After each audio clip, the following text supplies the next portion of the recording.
Close your eyes and let the river run first. Before there were forums or legions, before marble steps and triumphal arches, there was the Tiber moving with patient bends, low hills nursing morning fog, paths traced by shepherds who read the weather on olive leaves and on the backs of their sheep. Into that landscape, the Romans set a cradle tale they loved to repeat, a calm story of chance and resolve. They said a princess of Alba Longa, Rhea Silvia, sworn as a vestal to a life guarded from desire, was visited by Mars, and in that visit destiny took root. She bore twins, Romulus and Remus, and a frightened usurper, Amulius, ordered that the infants be sent into the current, as if a river could drown a future. The basket drifted, caught among reeds near a hollow called the Lupercal, and there, the tale continues, a she-wolf found the boys and fed them. Her milk and warmth kept them alive until the shepherd Faustulus and his wife Acca Laurentia carried the twins to their hut and raised them among flocks, firelight, and the steady work of days. The brothers grew with the plain, quick and sure-footed, learning how to mend fences, share bread, and steward trust. When at last they discovered who they were, they threw Amulius down and restored their grandfather Numitor to the throne. Then they returned to the place that had spared them and began to imagine a city, letting plans settle like silt. They stood on the slopes above the river and argued as brothers do, not only about where to draw a line, but about who should lead and by what sign. They watched birds and counted them, reading augury like a quiet book whose pages turned in the wind. The end was grief.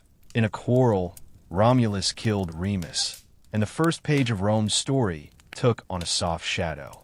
Yet the work continued. On a spring day the city would always remember. April 21st of the year, 753 before the Common Era. Romulus took a plow and traced a sacred furrow on the Palatine, setting a border that felt like a promise. Hosts rose, huts gathered, a people began. The new settlement invited those with more courage than luck, wanderers, fugitives, men without patrons, the restlessly hopeful. They came because Rome opened her arms. But there were too few women to make families, so memory tells a difficult, human story the Romans later called the taking of the Sabine women, a taking followed by a plea when the Sabine women themselves stood between the two sides and asked for peace. However the old event truly unfolded, the legend kept a single thread. The city would make citizens out of strangers, even if the first stitch pulled tight. The generations that followed were told as the reigns of 7 kings. The count is more frame than ledger, yet a good frame can hold an image of growth. Romulus, reigning roughly from 753 to 716 before the Common Era, did the slow work of turning a crowd into a community. He chose 100 elders to advise him and called that council the Senate. He gathered men into early legions, at first more bands and armies, but shaped by need into steadier formations. He kept Rome open, and that openness gave the city breath. As for his end, the stories choose mist over marble. During an assembly, a storm came over the plain, and Romulus vanished into it, leaving the city to decide whether he had become a god or simply been swallowed by weather. The memory is gentle and unresolved, as befits a founder who returned to the sky. After the founder came the peacemaker, Numa Pompilius, a Sabine whose reign is placed from 715 to 673 before the Common Era, taught Rome to inhale between blows. The tradition says that for 43 years there was no war. Instead, he clothed the calendar in order, granting the year 12 months and a steadier beat. He planted priestly colleges and rites, and showed the city that regular gestures, a procession at dawn, a vow kept in public, a boundary stone revered rather than moved, could bind a people with kinder cords than fear. If Romulus gave the city shoulders and hands, Numa gave it a heart that could keep time. Markets learned when to open, fields learned when to lie fallow, and households learned when to lift their eyes to quiet stars. The pendulum swung with Tullus Hostilius, reckoned to have ruled from 673 to 642 before the Common Era. His energy ran hot. He challenged Alba Longa, the old kin city, and in the end destroyed it, moving its people to Rome and making the city wider in mood as well as in mix. He is tied to the rebuilding of the Senate House and to the lesson that victory adds weight as well as shine. Tradition closes his reign with lightning, an ending that feels like a finger from the sky tapping the table to signal that too much heat calls a storm. In the evenings, people would say that thunder teaches measure, and the city listened. Balance returned with Ancus Marcius, whose dates are usually given as 642 to 617 before the Common Era. Ancus looked at the river and saw not a border, but a road. Under his care, the city founded Ostia, a port at the Tiber's mouth, and built the first bridge to cross the water, joining banks that had watched one another for years. Docks creaked, salt traveled inland, timber floated down. With wharves and a span of wood, Rome learned the quiet power of infrastructure, how a simple crossing can change where people work, pray, and sing. The city's breath lengthened as trade and tide kept time together. Then came Lucius Tarquinius Priscus, reigning from 616 to 579 before the Common Era, a man of Etruscan background who brought with him a taste for design and daring. The low, wet ground that would become the Forum began to find its shape. The Circus Maximus gathered its early lines. Drainage works turned marsh into squares. Ceremonial habits took on color. Rome began to feel not only larger, but metropolitan, a place where many languages could be recognized and many crafts admired. Yet the palace corridor stayed narrow and dim. The tale says Tarquinius Priscus was assassinated, a reminder that public works can lift a city even while intrigue lowers a man. The lesson was folded quietly into civic memory. Servius Tullius followed, with dates set from 578 to 535 before the Common Era, and he ruled with a reformer's patience. He ordered a census, for counting people is another way of acknowledging them, and arranged the city's service by classes so that burden and privilege could be distributed with a steadier hand. He extended the circuit of walls so that the growing city could feel the edge of itself and rest within clearer lines.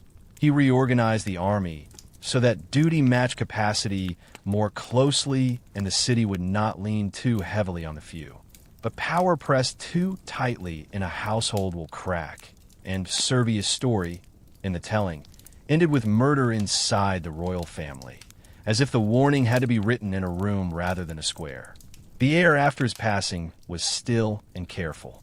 Last of the seven came Lucius Tarquinius Superbus, the proud, assigned the years 535 to 509 before the Common Era. His memory tastes of iron.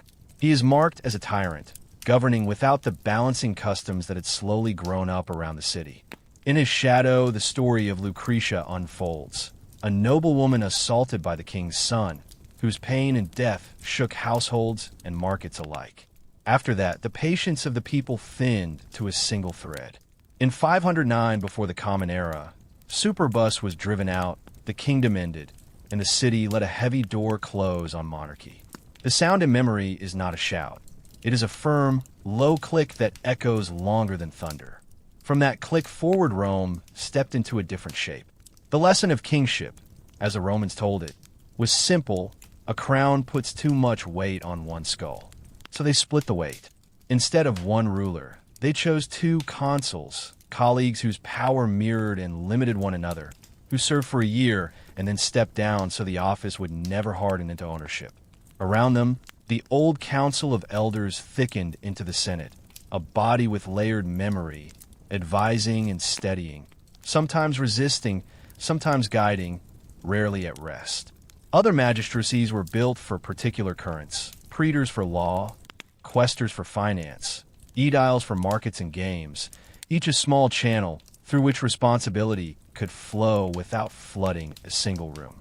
The city engraved 4 letters into stones and into speech, SBQR, Senatus Populusque Romanus, and with them a conviction that Rome belonged to the conversation between elders and people, habit and vote, memory and motion.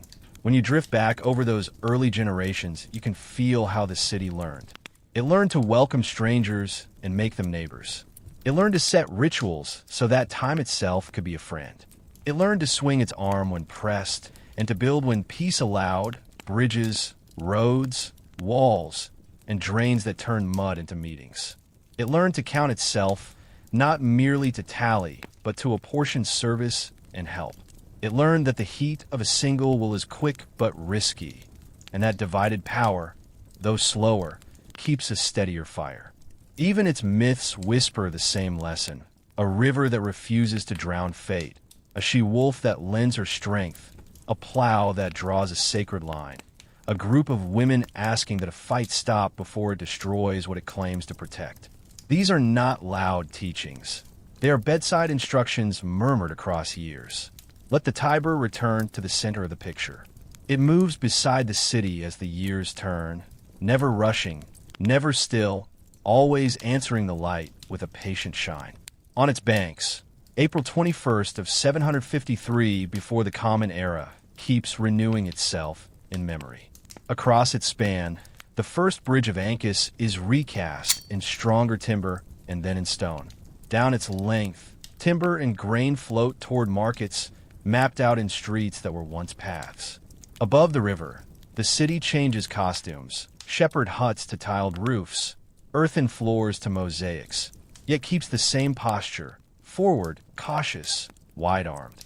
In the distance, you can almost see the Circus Maximus taking shape under Tarquinius Priscus' hand, and the forum's floor growing firmer under careful drainage.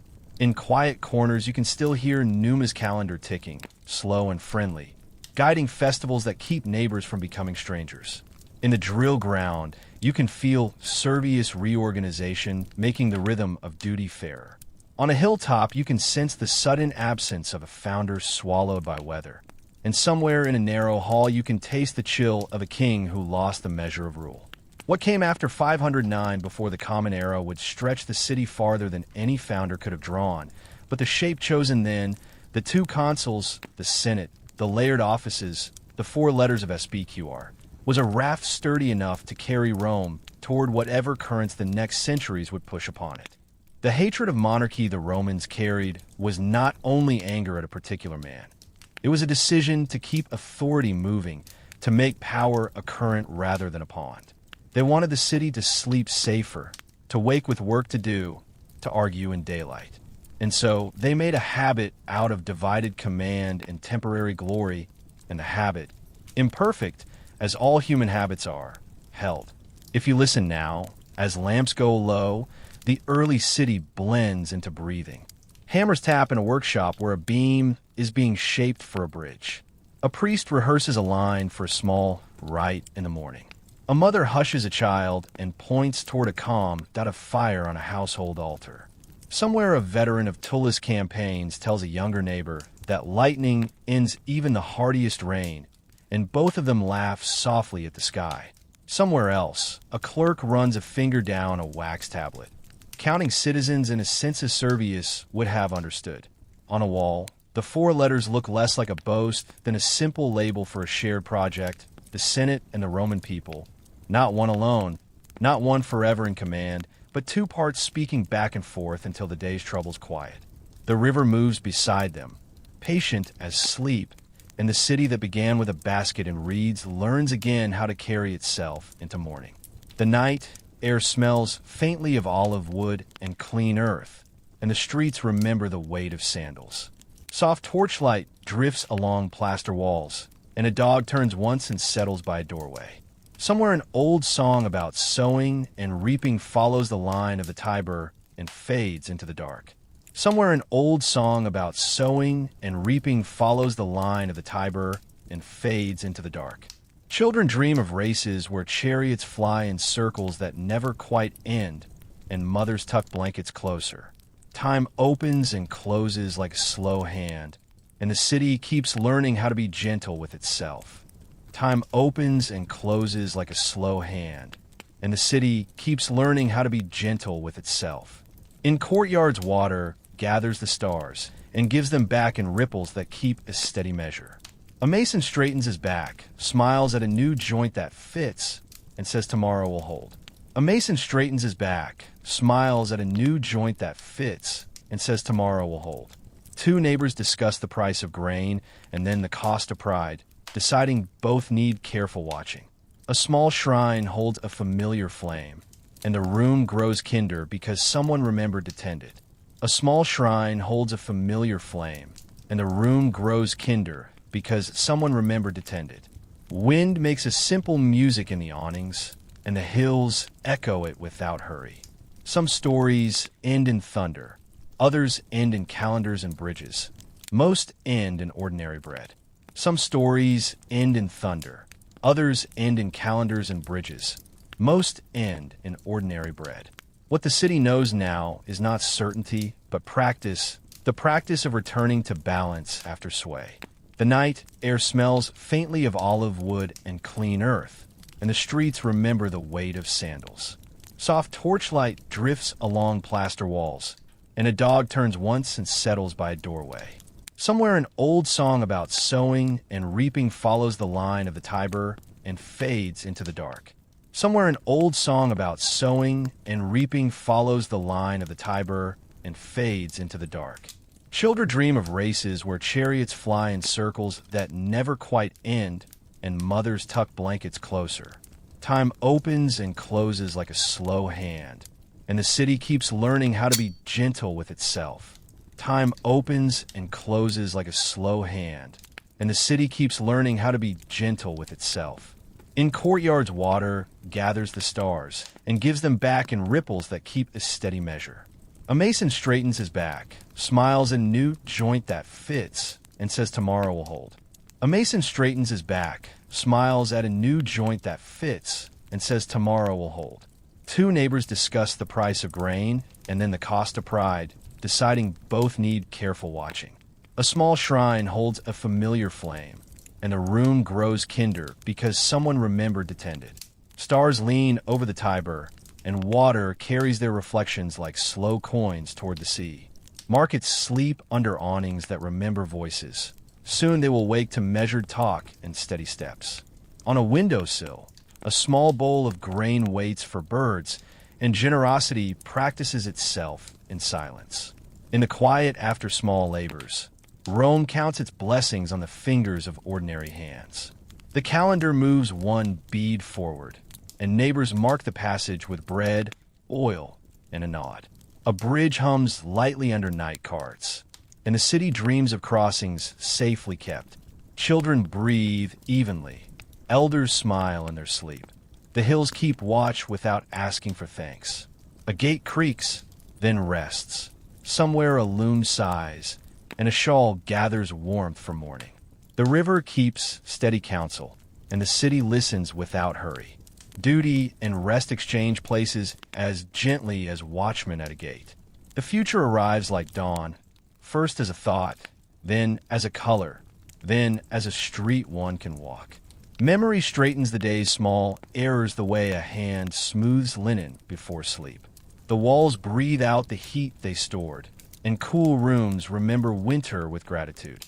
Somewhere a teacher rehearses a name, hoping to pronounce it better tomorrow. Somewhere a baker measures flour by feel and trust, already thinking of morning loaves. Even the stones hold stories tonight, and they whisper them only to patient feet. Think, before sleep fully gathers, about how a community learns to hold itself together.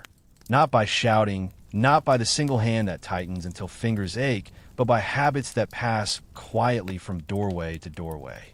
The Romans learned to measure the day by festivals as much as by shadows, by meetings as much as by meals, and between those markers they found room for patience. Two consuls would rise and step down, as if the year itself needed 2 feet to walk level.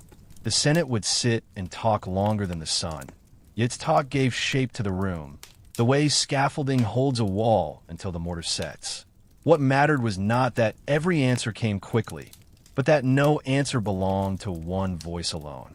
Somewhere on the Aventine, a lamp burns low while a clerk smooths wax with a warm blade, readying the tablet for tomorrow's figures. Numbers will come, names, ranks, obligations, because Servius taught the city to count itself without contempt. Somewhere on the Palatine, a stonemason rinses dust from his hair and thinks about an arch that will not sag. He knows why Ancus set a bridge where he did, and why Tarquinius Priscus drained a field that smelled like reeds. He knows that a city is a promise to carry weight together. On another street, a widow waters a fig tree and thanks Numa, though she does not say his name, for the gentle arrangement of months that tells her when to prune and when to wait. In a barrack yard, a veteran shows a recruit how to tighten a strap without bruising the ankle. The lesson comes from a reformed muster roll, but is also simple kindness. Across the river, a potter sets jars in a kiln and listens to the wind. He decides to leave the fire a little longer, the way a consul decides to wait one more hour before calling a vote. It is easy to tell history as a chain of battles and crowns. It is harder and truer for sleep to tell it as a sequence of understandings. The Romans understood, after years of kings, that even a wise ruler grows heavy in the hand. They understood that law breathes better when it rests on more than one shoulder. They understood, too, that myth is not a ledger, but a lantern. It does not itemize, it illuminates. Romulus and Remus, the wolf and the river, the Sabine women and the plea for peace. Each story throws a kind light on a choice the city kept having to make. Let the calendar turn another bead. Dawn will come with small errands, grain to be weighed, floors to be swept, a road to be repaired where the wheel found a rut. Some of these tasks were the signatures of kings, Numa's months, Servius rolls, Ancus bridge, yet they now belong to the many. That is what the Republic meant at first. Not grand speeches, though those would come, but the quiet distribution of stewardship so that nothing fragile had to stand alone. On the edge of the forum, a boy practices letters in dust with a reed. He writes the 4 famous ones, SBQR, and smiles because he can make them neat. An old woman nods, not at the letters, but at the intent behind them, the intent to keep the city's name and the people's name bound in the same phrase. By evening, the dust will be scuffed and the letters gone, yet the habit remains, and habits are what carry a city across years. If you listen again, the river repeats its soft lesson. Move, but do not hurry. Carry, but do not hoard. Receive, and when the time is right, release. The Tiber taught Rome to be generous with arrivals and careful with departures. Even the expulsion of a king became less a rupture than a rebalancing, the waterline finding its level after a storm. And when the banks felt secure again, work resumed, steady as breath. There is a kindness in institutions when they are well fitted. A calendar tuned to fields and markets spares both from waste. A census that sees farmers and craftsmen as part of the same city keeps the burden from sinking one quarter while another floats. 2 consuls sharing command spare the state the bruise of one will press too hard. These details seem small compared with thunder, but they're the reason the roof stays on in the rain. By now the lamps are fewer. A soldier on watch counts the beats between footsteps and the river's reply. He adjusts his cloak and thinks of home. A woman finishing bread for the morning smiles at the warm smell and decides to save the first piece for a neighbor who has been ill. A scribe sets down his stylus, stretches his hand, and whispers a brief gratitude for quiet pages. Wind touches the awnings like a careful hand arranging a blanket on a sleeping child. Once more, think of the beginning, not to repeat it, but to bless it. A basket in reeds, a cave, called Lupercal, the warm press of a wild creature keeping 2 small lives from the cold. Those images tell the city that it was nursed before it could stand. And perhaps that is why Rome learned to nurse others, to draw strangers in, to mend, to adopt, to extend the span of a bridge in the time of vote. The story ends for tonight, not with a flourish, but with a settling. The way silt settles and makes ground.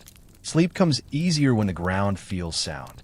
A quiet promise travels from door to door, lighter than parchment and stronger than iron. The hills keep their shapes, the streets keep their names, the people keep each other. In patient cities, tomorrow always has room to arrive without pushing anyone aside. Silence gathers like dew and makes the stones shine a little when morning looks at them. Even the smallest threshold learns the art of welcome when seasons are steady. The sky cools, and worries cool with it. The remainder of labor waits politely for dawn. Bread, bridges, and ballots. These three teach endurance better than banners. The measured turning of duties is the Republic's music, and everyone knows a bar of it. A quiet promise travels from door to door, lighter than parchment and stronger than iron. The hills keep their shapes, the streets keep their names, the people keep each other. In patient cities, tomorrow always has room to arrive without pushing anyone aside. Silence gathers like dew and makes the stones shine a little when morning looks at them. Even the smallest threshold learns the art of welcome when seasons are steady. The sky cools and worries cool with it. The remainder of labor waits politely for dawn. Bread, bridges, and ballots. These three teach endurance better than banners. The measured turning of duties is the Republic's music, and everyone knows a bar of it. A quiet promise travels from door to door, lighter than parchment and stronger than iron. The hills keep their shapes, the streets keep their names, the people keep each other. In patient cities, tomorrow always has room to arrive without pushing anyone aside. Silence gathers like dew and makes the stones shine a little when morning looks at them. Even the smallest threshold learns the art of welcome when seasons are steady. The sky cools and worries cool with it. The remainder of labor waits politely for dawn. Bread, bridges, and ballots. These three teach endurance better than banners. The measured turning of duties is the Republic's music, and everyone knows a bar of it. A quiet promise travels from door to door, lighter than parchment and stronger than iron. The hills keep their shapes, the streets keep their names, the people keep each other. In patient cities, tomorrow always has room to arrive without pushing anyone aside. Silence gathers like dew and makes the stones shine a little when morning looks at them. Even the smallest threshold learns the art of welcome when seasons are steady. The sky cools and worries cool with it. The remainder of labor waits politely for dawn. Bread, bridges, and ballots. These three teach endurance better than banners. The measured turning of duties is the Republic's music, and everyone knows a bar of it. A quiet promise travels from door to door, lighter than parchment and stronger than iron. The hills keep their shapes, the streets keep their names, the people keep each other. In patient cities, tomorrow always has room to arrive without pushing anyone aside. Silence gathers like dew and makes the stones shine a little when morning looks at them. Even the smallest threshold learns the art of welcome when seasons are steady. The sky cools and worries cool with it. The remainder of labor waits politely for dawn. Bread, bridges, and ballots. These three teach endurance better than banners. The measured turning of duties is the Republic's music, and everyone knows a bar of it. A quiet promise travels from door to door, lighter than parchment and stronger than iron. The hills keep their shapes, the streets keep their names, the people keep each other. In patient cities, tomorrow always has room to arrive without pushing anyone aside. Silence gathers like dew and makes the stones shine a little when morning looks at them. Even the smallest threshold learns the art of welcome when seasons are steady. The sky cools and worries cool with it. The remainder of labor waits politely for dawn. Bread, bridges, and ballots. These three teach endurance better than banners. The measured turning of duties is the Republic's music, and everyone knows a bar of it. A quiet promise travels from door to door, lighter than parchment and stronger than iron. The hills keep their shapes, the streets keep their names, the people keep each other. In patient cities, tomorrow always has room to arrive without pushing anyone aside. Silence gathers like dew and makes the stones shine a little when morning looks at them. Even the smallest threshold learns the art of welcome when seasons are steady. Let us begin where the city set down its crown and learn to walk with two hands on the reins. After the expulsion of the last king, the Romans shaped a public life that moved in measured turns. It was not a perfect machine, it was a habit of balance. Each year, the people chose two consuls, colleagues who shared command. They wore the same broad stripe and held the same bundle of rods and axe, the fasces, yet neither stood above the other. When one spoke, the other could interpose. When one grew tired, the other carried the weight. They were reminders that leadership, like a heavy jar, is safest when lifted by two. Around these magistrates sat the Senate, an assembly not of sudden applause, but of long memory. Elder statesmen took their places on curved benches and argued in low voices until a shape emerged from the talk. The Senate could not pass laws alone, yet its council colored almost every decision. Below and beside it, the Roman people met in their assemblies. In one, the centuries voted by rank. In another, the tribes voted by neighborhood. Their citizens approved laws, elected magistrates, and heard proposals read aloud. The system was a braid. Wisdom kept by elders, will voiced by citizens, and offices designed to keep power moving rather than pooling in quiet corners. Other magistrates tended the city's daily pulse. Praetors took care of law and judged disputes, allowing streets and markets to rest at night. Quaestors watched the flow of money, counted coin, and guarded records so that soldiers were paid and granaries opened when they should. Aediles walked the markets, checked measures and weights, arranged games, and made sure roads and fountains worked. The Romans even kept a key for emergencies. When danger pressed too tightly and time felt thin, they could appoint a dictator, a single leader with broad powers for a brief and fixed span, usually 6 months, then the key was turned back and laid quietly away. Under these careful arrangements lay a tension that reached into kitchens and workshops. The city was divided, not by walls, but by birth. Patricians, the old families, held the early keys to sacred offices and high commands. Plebeians, the many, tilled fields, served in legions, filled stalls with bread and oil, and yet found themselves leaning at closed doorways when decisions were made. The imbalance could not last. Daily life made the case. A baker who kneaded by dawn, a farmer who planted by season, a mason who set stones straight, all asked in their quiet ways to be counted fully in the public room they helped build. So in a year the Romans would remember, for 194 before the Common Era, the plebeians walked away together. They gathered on a hill outside the city and made a kind of peaceful strike. Without their hands, the fields would not be sown and the army would not march. The message was less shout than absence, but it worked. Out of this first secession came an office shaped to shield the many, the tribunes of the plebs. Tribunes were sacrosanct. To harm one was to break a sacred boundary. They could place their bodies and their veto between a magistrate and a citizen. A door opened, and with it, a new sound in the city's music. The word no, spoken for protection. Time moved forward and another need pressed. Laws have been kept in memories and in priestly formulas that ordinary people could not read. So the Romans wrote them down. In 450 before the Common Era, the 12 tables were set out in public, engraved plainly, so a citizen could learn the rules that would measure his days. The text was dry in places, debt, boundary stones, family rights, but its dryness gave comfort. It promised that law would be a visible shape, not a whisper that changed with the wind. Children copied lines at school, and shopkeepers quoted fragments when a scale seemed off by a notch. The work of leveling went on. By the Licinian laws of 367 before the Common Era, plebeians could hold the consulship itself. The bench that once sat too high for most now made room for all citizens in turn. And with each mixed pair of consuls, the habit of shared honor grew steadier. The assemblies learned to trust their own votes more, and senators learned to listen more carefully when a new voice stood at the rail.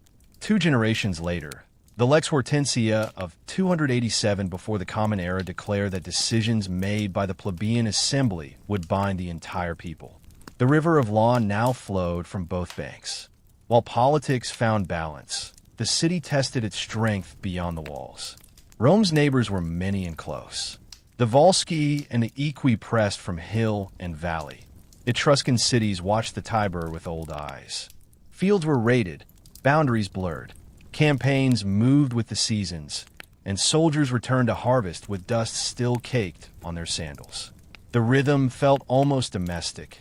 A march, a skirmish, a treaty, then repairs to fences and wells. Yet not every season would pass so gently. One summer brought a shock that stamped itself on Roman memory. In 390 before the Common Era, a Gallic host defeated Roman forces near the little river Allia and then entered the city. Temples and homes burned. Voices cried behind barred doors. The legend remembers a scene on the Capitol where sacred geese hissed and woke defenders. Real or not, the image captures what mattered. Watchfulness and luck intertwined. When the Gauls departed, the Romans counted their losses and set their jaw. They rebuilt with thicker walls, the great circuit people would later call the Servian Wall, and they tightened drill and duty so that surprise would meet a firmer line next time. In markets, elders repeated two Latin words tied to that season, vi victis, woe to the vanquished, not as a boast, but as a vow to rise sturdier. From the shock grew a long patience. Rome pushed into the hills and valleys of central Italy, learning the shapes of new allies and new rivals. The Samnites were mountain fighters, light on their feet, confident on rough ground. The wars with them came in waves from 343 to 390, then again, then once more until 290 before the Common Era. There were bright days and dark ones. A memory that tightened throats told of a humiliation at a narrow defile, a passage of yokes where Roman soldiers were forced to duck their heads and pass beneath spears. The shame traveled home like a stone carried in the mouth. Years later, discipline rewove itself. Roads ran deeper into the hills, and legions learned to plant camps with mathematical calm. By the end of those trials, Rome held the middle of the peninsula with a grip that felt like a craftsman's, firm, practiced, and unshowy. Beyond the hills, a different test waited in the south. Rich cities glittered along the coast, and when quarrels broke out, a distant king answered the call. Pyrrhus of Epirus crossed the sea with shining armor and learned elephants, a gift and burden on a battlefield. He won his first fights, and yet each victory carried a price he could not pay. The Romans replaced losses with recruits. Pyrrhus counted officers whose absence could not be mended. After one of those hard days, he is remembered as saying that another such success would undo him. The phrase survived as a lesson with a single name, a Pyrrhic victory, a win that fractures the hand that holds it. By 275 before the Common Era, the visitor turned for home, and the southern cities traced new lines to Rome.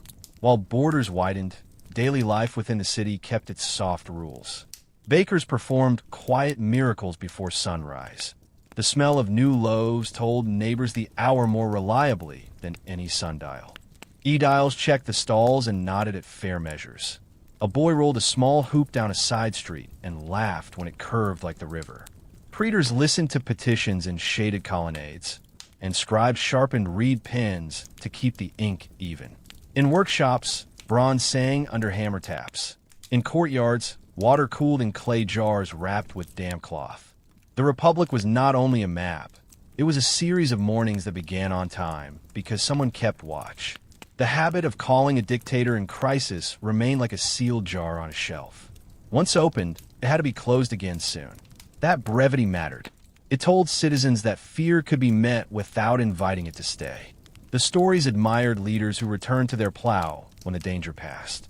Fields needed hands, and so did the state, and it comforted people to see that the same man could grip a handle of wood and a decision with equal calm. Balance, again, was the point, a tool for storms put away when the sky cleared. Step back and watch the whole room. From 509 to 264 before the Common Era, the Republic learned to share voice, to write its rules, to let assemblies speak and magistrates move in pattern turns.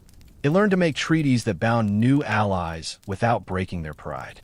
It learned to rebuild after shock and to count an army so that need was met without waste. It learned to carry shame without dropping resolve, to take a defeat as a teacher instead of sentence. Each lesson slipped into the next one with the patience of a careful loom. By the time the century turned again, roads stretched like measured lines across hills and plains. Milestones marked distance, as if time itself could be tallied on stone. Couriers trotted from camp to capital with news tucked in leather pouches. Farmers set aside a portion of grain, knowing that garrisons far from home would eat because someone had signed a tablet in the right place. In the evening light, a mason brushed dust from his sleeves, heard children recite a rule from the 12 tables, and smiled at the thought that law could be learned as easily as a song. A city that once feared the sudden storm now trusted the steady calendar. And so the peninsula slowly turned the color of one name. Not every town was treated the same. Deals differed by distance and season, but a pattern held. Local councils kept their voices. Rome asked for service and offered partnership. Legions camped and then marched on. Markets reopened. Wells were cleaned. Festivals resumed on their proper days. When people said that by 264 before the Common Era Rome held the whole of Italy, they meant something practical. Roads connected coasts. Laws could be carried and understood. Orders could travel and be obeyed without hurry. The city at the river's bend had become the hinge on which the peninsula's door swung. If you sit by the water now and let the last light soften the stones, you can hear how these years breathe. 2 consuls stepping in time. The Senate murmuring, assemblies gathering, praetors and quaestors and aediles tending the hours, tribunes guarding the boundary of the many. A dictator's seal opened only when the wind yells at the shutters. Outside the walls, the memory of ashes from the Alia still stings the nose, but the walls are stronger, the drill is tighter, the watch more regular. In the hills, the paths of the Samnites are now known. In the south, the echo of elephants fades into the sea. In markets across the land, a scale pan settles and stays level. The Republic is not a single voice. It is a layered quiet in which many voices know when to speak and when to yield. Let that quiet settle into you as a promise. The early Republic did not rush. It advanced with the same patience a craftsperson brings to a long piece of work, checking the line, stepping back, and then laying the next course of stone. Balance, record, habit, repair, these were its tools. And every evening, as shutters closed and lamps were trimmed, people trusted that morning would arrive in its place, that the calendar would keep them, and that the city would remember what it had learned. With that assurance, sleep can come gently, and the river can keep its calm talk until dawn.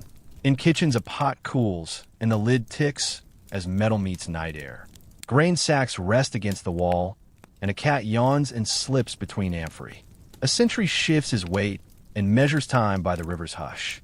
Somewhere a child whispers the names of months like stepping stones across a stream. A ledger closes with a soft thud. Tomorrow it will open to the same careful columns. A small shrine keeps its ember and teaches the room to breathe evenly. The moon lifts over tiles, and rooftops learn silver for a while. Far roads are dark, but milestones wait, patient markers of a path already known. Sleep gathers like linen drawn smooth across a bed. The city turns once and settles. 2 offices keep watch in memory, while lamps thin to coals, and the river holds the reflections of houses that learn to stand by standing together. The balance of the Constitution showed itself in small scenes. When consuls entered office, augurs watched birds at dawn, and the cohort on duty unrolled standards that had slept in the guardhouse. The lictors who carried fasces walked not as an ornament, but as a reminder that punishment belonged to the law, not to tempers. When debate grew long, a herald could call for silence, and silence came because people trusted that their turn would arrive. In the assemblies, voters crossed roped lanes to drop their tablets in chests, and a boy perched on a wall counted the clacks as if they were pebbles on a shore. These gestures gave rhythm to the year and trained hands to prefer procedure over impulse. In courts, a praetor took his seat with a formula so familiar that petitioners relaxed as they heard it. The formula did not decide the matter. It promised that the matter would be decided in public. Nearby, aediles posted notices about market days and inspected the leather straps of measures used for grain. They find a stall here, praised a stall there, and in doing so made fairness feel domestic. Quaestors unlocked chests in the treasury and signed tablets that moved pay from bronze to bread. Soldiers at distant forts did not know their names, but they knew when the stipendium came on time, and regular pay felt like a roof that did not leak.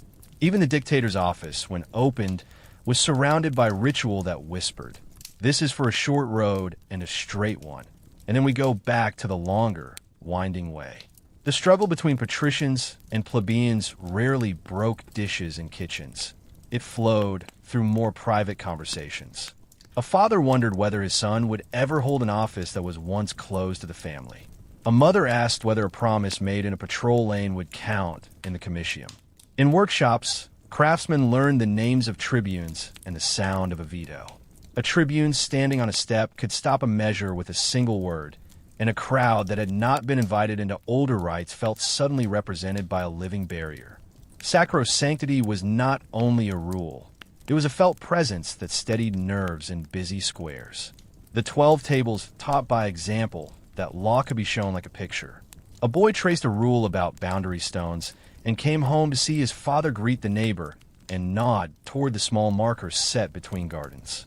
A girl learned a line about debt and watched a market quarrel settle after both sides quoted the same sentence aloud. Schoolmasters loved the tables because they turned abstract order into copy work, and copy work became habit. When someone spoke too quickly, another would say, "Let us see what the board says," and eyes would turn to bronze or to a wax tablet where a clear hand had made a clear line. After the Licinian laws made the consulship open to plebeians, a small ceremony unfolded in many homes. People kept the same spoons and the same sandals, yet the air felt lighter. Neighbors remembered older days when high office looked like a balcony without stairs, and they smiled to see a new stair built where none had been. A consul of plebeian birth carried the same military command and made the same sacrifices at the same altars, and the city learned that dignity is a posture one can adopt without changing clothes. When the Lex Hortensia later declared plebeian decisions binding on all, scribes copied the formula with care, and the city slept a fraction deeper. Consensus had widened its bed. Campaigns continued to pulse in seasons. Yet the Allia taught a permanent lesson about watch and wall. A veteran who had seen the smoke rise would tap a young guard's spear and say, "Mind the hours." On the capital, the story of the geese was told with a smile, but behind the smile sat the resolve to keep better food stores, to repair ladders, to drill at dawn, not only in spring, but also in winter. When bricks began to stack into the long ring of the Servian wall, children played at building small walls with shards, and mothers told them that good stones are those that do not worry when wind presses them. The Samnite Wars became a school with many classes. Quartermasters learned to move mules along steep tracks without breaking ankles. Surveyors learned to read the land's ribs and lay out a camp where rain would run off rather than pool. Centurions learned to rotate men through the line so that courage did not burn itself out in the first hour. The humiliation at the narrow pass stung, but sting became discipline, and discipline became road work. Romans set paving where feet slipped, and they cut ditches where carts bogged. Years later, travelers walked those roads and tasted safety the way one tastes salt and bread. Present, ordinary, and missed only when absent. When Pyrrhus stepped onto Italian soil with bright armor and confident elephants, the city felt the old tremor of novelty. Children climbed shoulders to see drawings of the beasts, and soldiers weighed the thought of horns against the steadiness of a shield wall. The victories ran against Rome at first, and couriers galloped with unhappy news. Yet after each battle the consuls called the levy again, and more men took the oath, and the line was formed once more. Pyrrhus discovered that a field can be won and a war still be lost when replacements are sure and supplies arrive like faithful tides. The phrase that grew from his lament traveled faster than ships. Beware the victory that spends what cannot be earned again. Meanwhile, daily Roman life braided itself tighter with distant campaigns. Contracts were written for grain deliveries to armies. Mule drivers timed journeys to meet columns at milestones. Potters stamped amphorae that would travel farther than their makers ever would. In the city, a seller of olives learned to greet a soldier's wife by name. In the countryside, a farmer set aside fodder for animals that did not belong to him. As Italy knit itself into a pattern of roads and treaties, kindnesses multiplied at the seams. A cup of water, a bolt tightened, a cart pushed through mud with 4 extra hands. Empire was not the word yet. Network was though no one said it aloud. By the last years of this span, a mapmaker could draw lines from coast to coast without lifting his stylus. Some communities held Latin rights, others citizenship, others solemn treaties with clear terms. All shared a growing confidence that a message could leave Rome at dusk and reach a town far away by the second dawn, with its meaning intact. In such confidence, people plan. A builder ventures a larger arch. A merchant lays in stock for a longer season. A senator proposes a law that assumes obedience outside the hearing of his voice. Confidence, when quiet, is a form of rest. Sit again with the river and feel the cadence these years taught. Two consuls share a pace. The Senate keeps a lamp on late. Assemblies arrive with sandals dusty from their walks. Magistrates carry keys that lock and unlock days. Tribunes stand like posts at the edge of the crowd. The old dictator's seal waits on a shelf and gathers no dust unless the wind truly howls. Across the land, the memory of ashes at the Alia hardens into mortar. The Samnite hills answer to measured drum and careful pick. The southern shores remember the trumpet calls of a foreign king and then forget them. Markets run, fountains murmur, and the roads write straight lines that even clouds respect.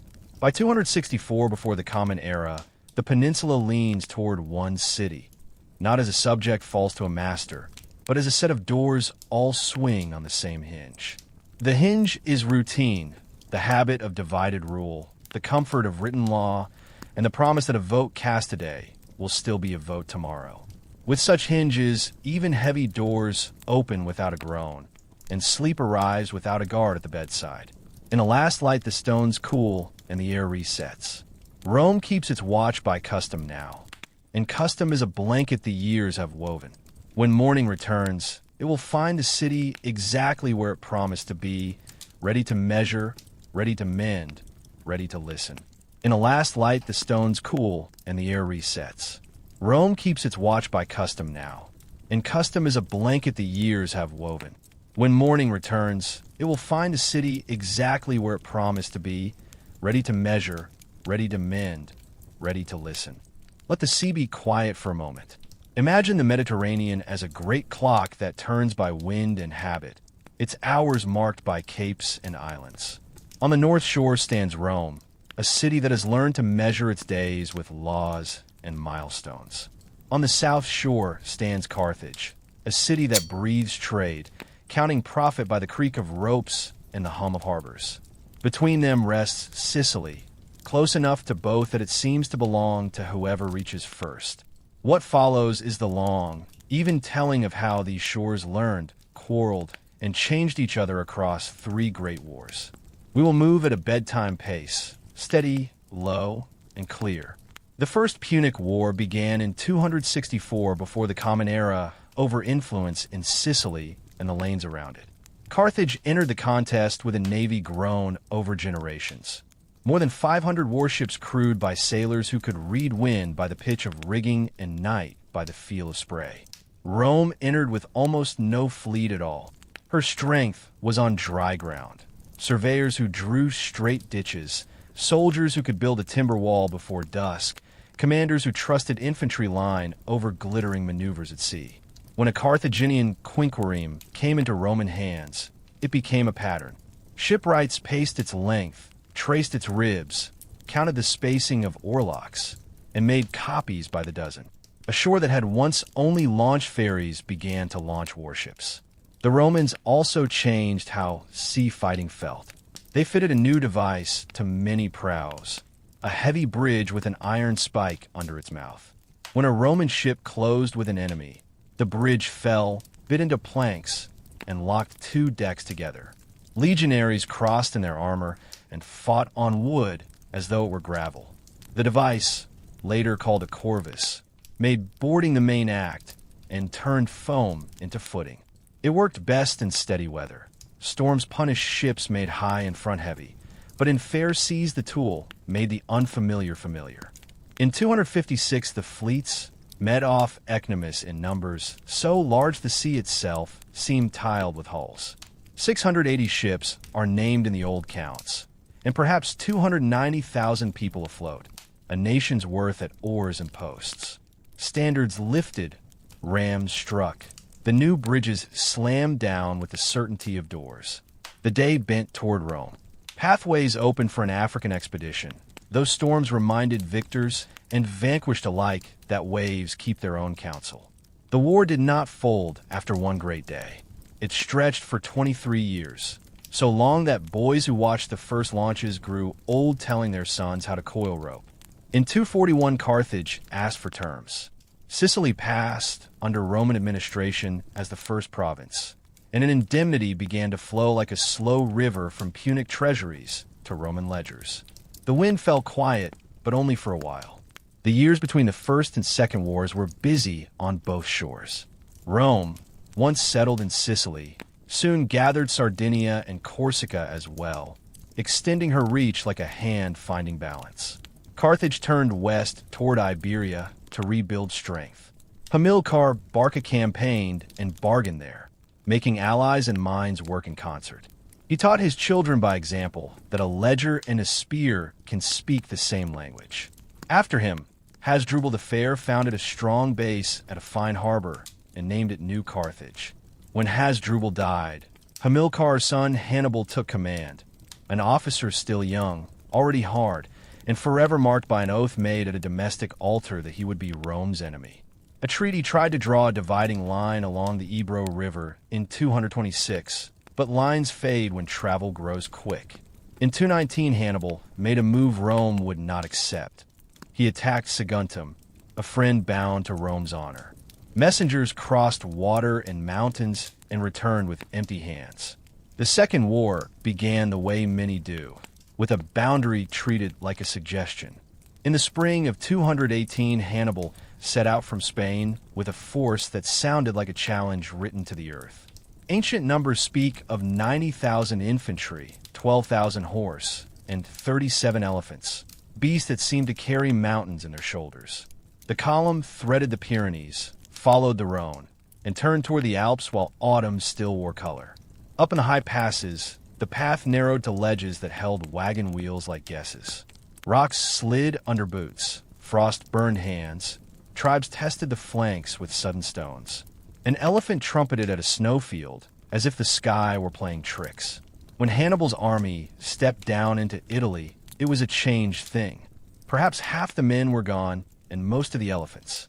What remained had learned to keep going, because going was the only choice.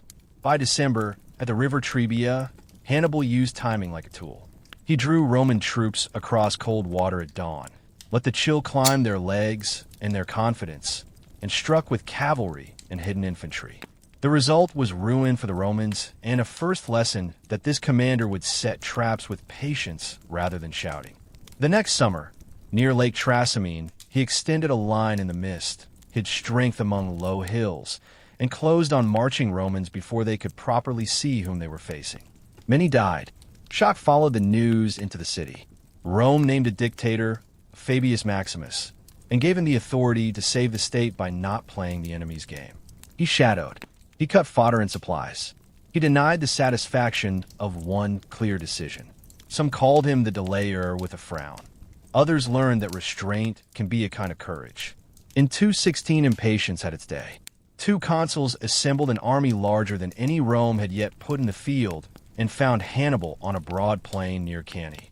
There the Carthaginian arranged his line with a flexible center and hard sides, placed strong horse on both flanks, and let the Roman press fold his front inward. The wings curled like closing hands. Cavalry that had cleared the edges came back behind the Roman mass, and a circle formed. By evening, tens of thousands of Romans were down, 50 to 70,000 in later counts, and one consul, Paulus, lay among them. Varro escaped. The field kept silence where men had shouted hours before. Cities nearby reconsidered loyalties. Hannibal rode near Rome to show he could, and the words Hannibal at the gates took hold of people's breathing. Yet he did not storm the walls. Supplies, politics, calculation, whatever the reason, kept him from that last turn. Rome refused to negotiate and raised new armies instead. Boys became soldiers. Slaves were promised freedom for service. Armor cooled in stacks outside workshops. Breath returned to the city, one measured exhale at a time. A different answer to Hannibal took shape in Spain. Publius Cornelius Scipio studied his enemy the way a careful reader studies a strong author. Learn the cadences first, then write a reply. In 209, he struck New Carthage with tide and surprised his allies. When a lagoon's waters dropped, assault parties waded through shallows thought impassable, reached the walls from an unexpected side, and opened the city. Hostages were recovered. Stores and shipyards changed owners.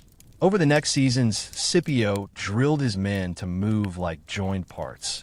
Steady infantry with quick cavalry, eagerness matched by order.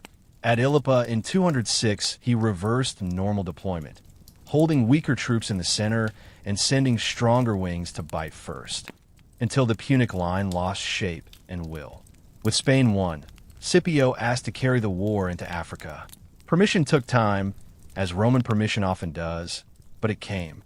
In 204, he landed in North Africa and made friends where Carthage had long made customers.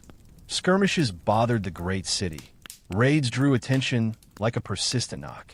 Carthage recalled Hannibal from Italy after 15 years of a campaign that had taught the peninsula new geography and cost both sides dearly. In 202, near Zama, the two commanders met at last. Hannibal had elephants again.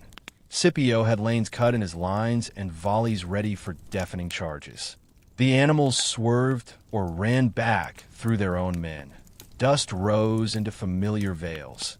Infantry files leaned and held. Cavalry struck the moment that would matter. Scipio used reserves with careful timing, drawing on tricks he had learned from the very man in front of him. The Carthaginian line gave way. The road to peace opened. In 201, the treaty took away much that had made Carthage fearsome. The city surrendered territories beyond Africa, paid heavy indemnities, and reduced its fleet to a shell of pride more than a weapon.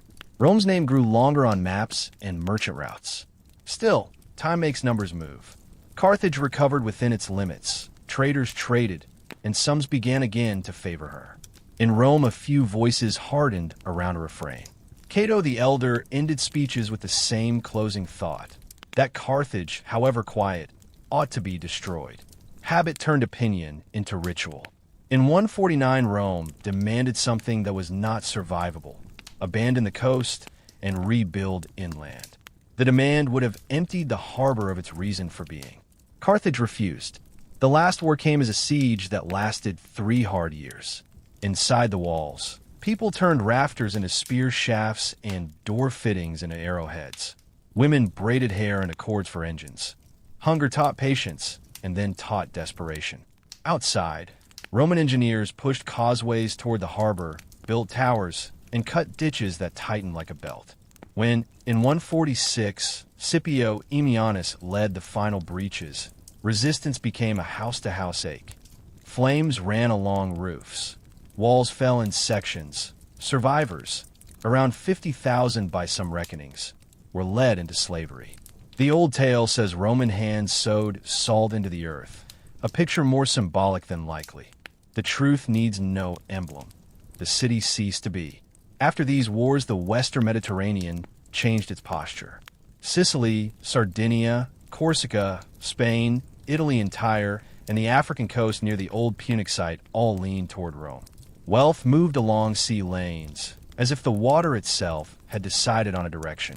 Tribute in coin and grain filled accounts. Slaves taken in conquest or purchased in markets filled estates and workshops. The math of farming shifted. Smallholders who had once fed themselves with patient rows could not compete with neighbors who worked broad fields with chains and overseers. Some left for the city and crowded its hills.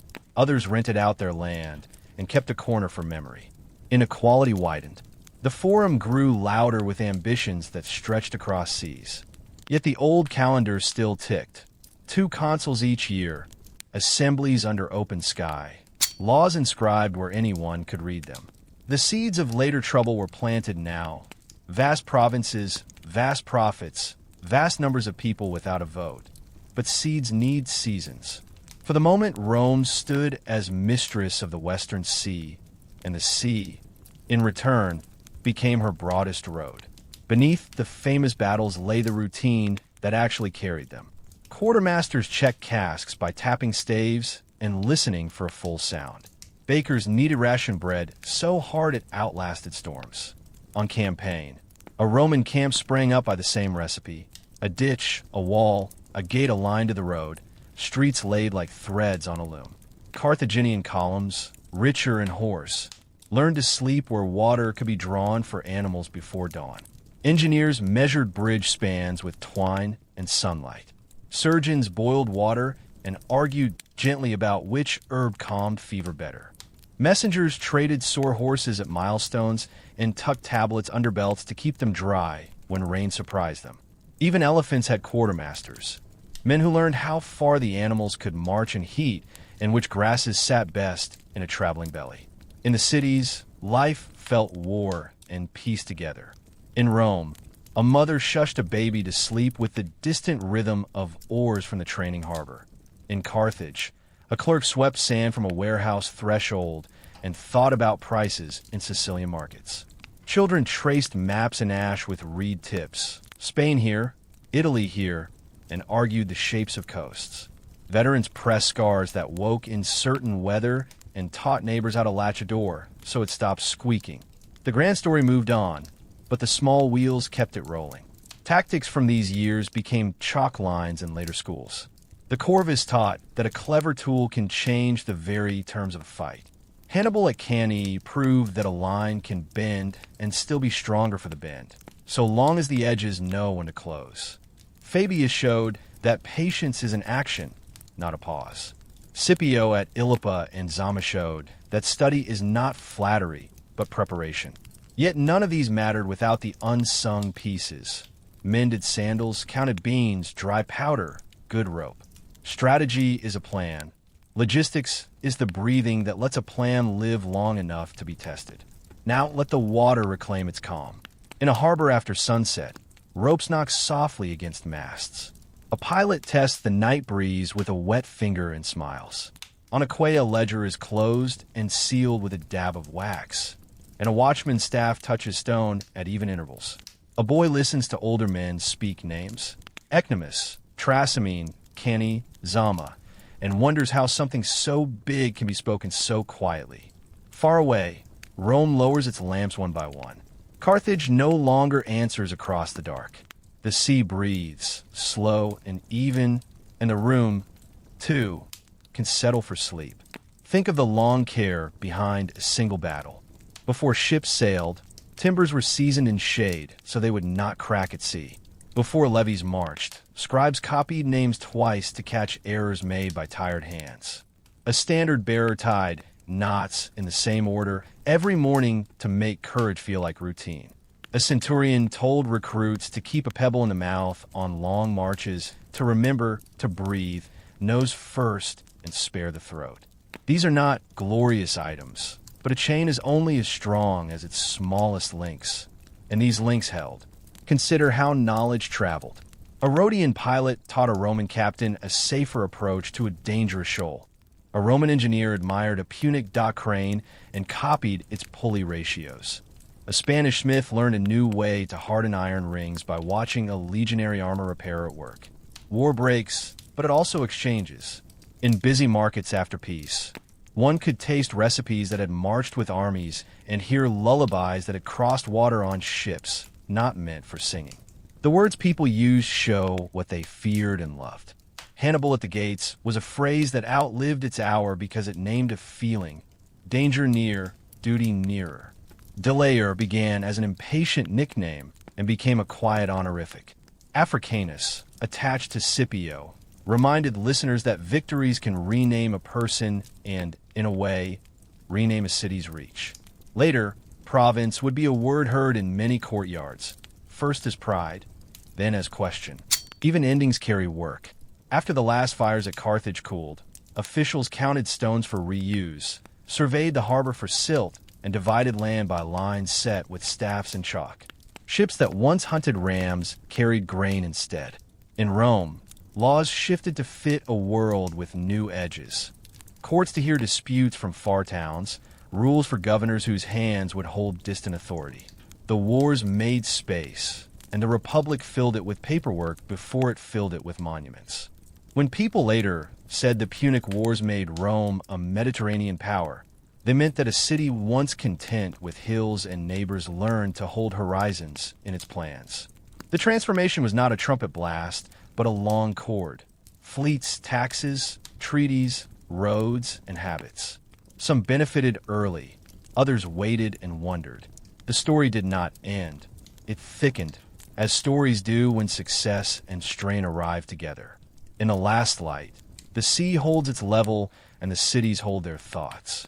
What began over Sicily ended by teaching both shores how wide a map can be.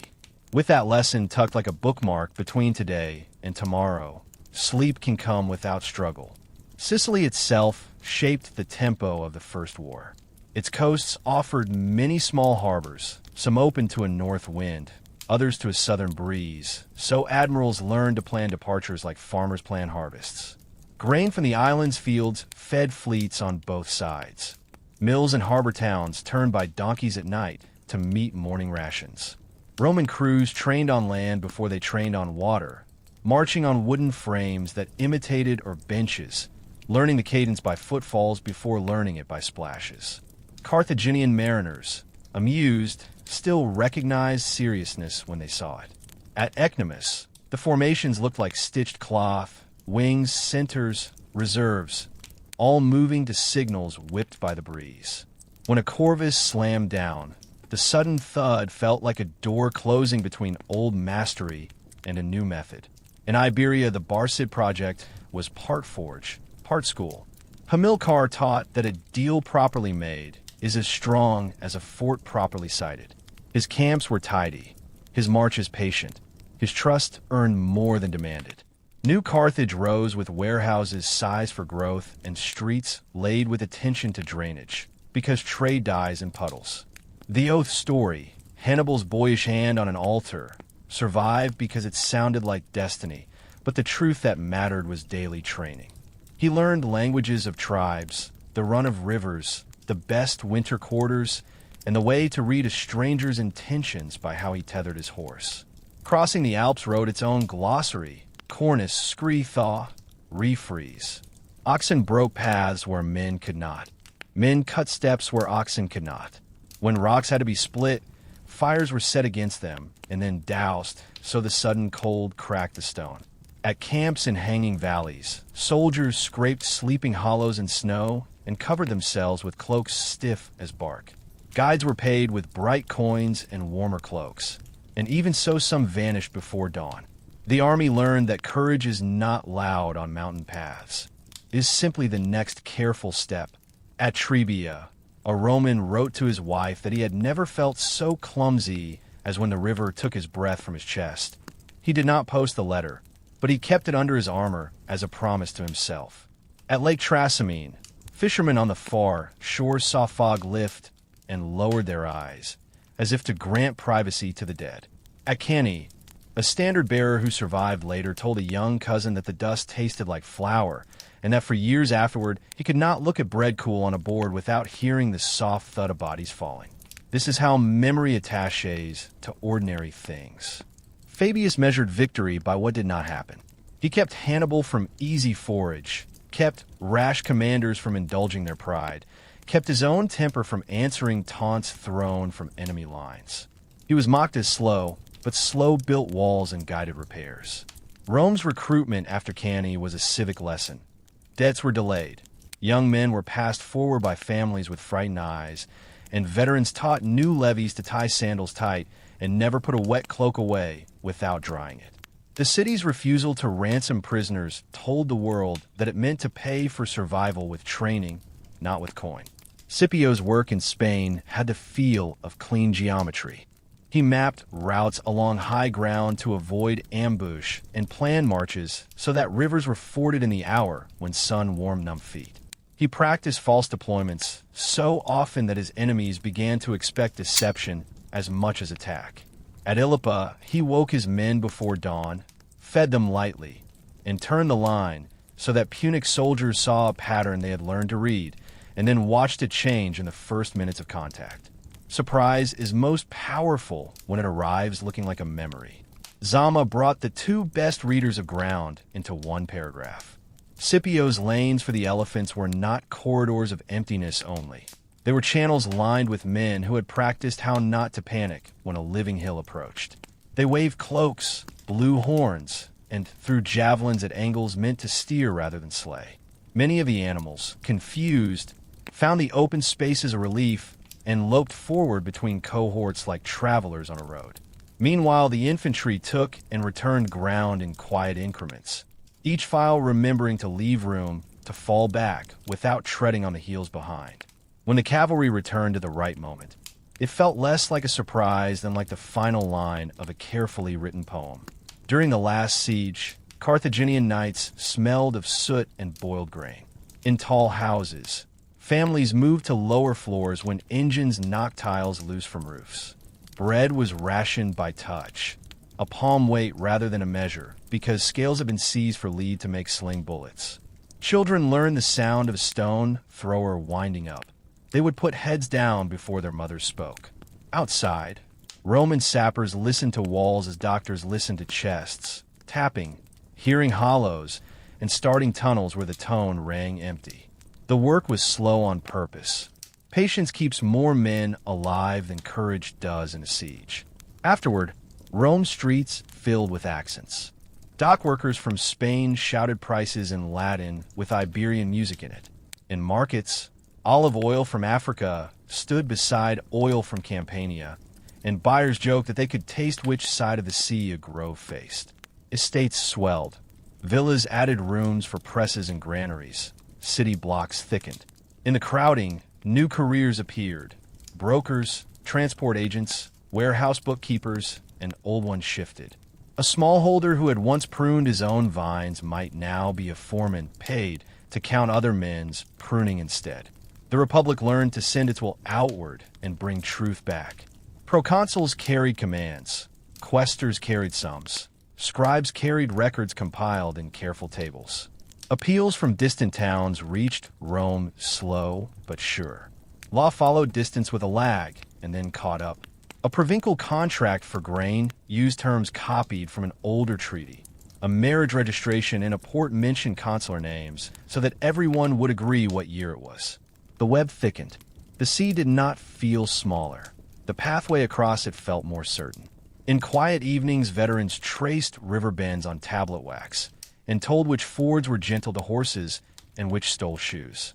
A lighthouse keeper learned to keep two lamps trimmed when fog lifted in layers. One low for ships tight to shore and one high for those farther out. On winter nights, armorers warmed rivets and braziers and tapped them flat with a rhythm neighbors learned to ignore and then to miss when peace finally stayed. A senator who had never sailed kept a seashell on his desk, a gift from a pilot who said it could remember tide sounds if pressed to the ear. Children in Sicily played a game called Elephants and Mice, and no one agreed who should win, which is perhaps the best memorial to that strange troop. Sleep does not erase such years, but it files them smooth. The sea keeps time. Roads keep promises. People keep learning. With the Punic story set down gently, the mind can turn to rest and let waves do the counting. At Ecnomus, contemporary tallies liked to dwell on size. 680 hulls, crews and marines together nearing 290,000 souls, a human sea set upon the water sea. Even told softly, the scale matters. Drums beat in overlapping pulses to guide rowers. Coxswains shouted counts that traveled the length of decks.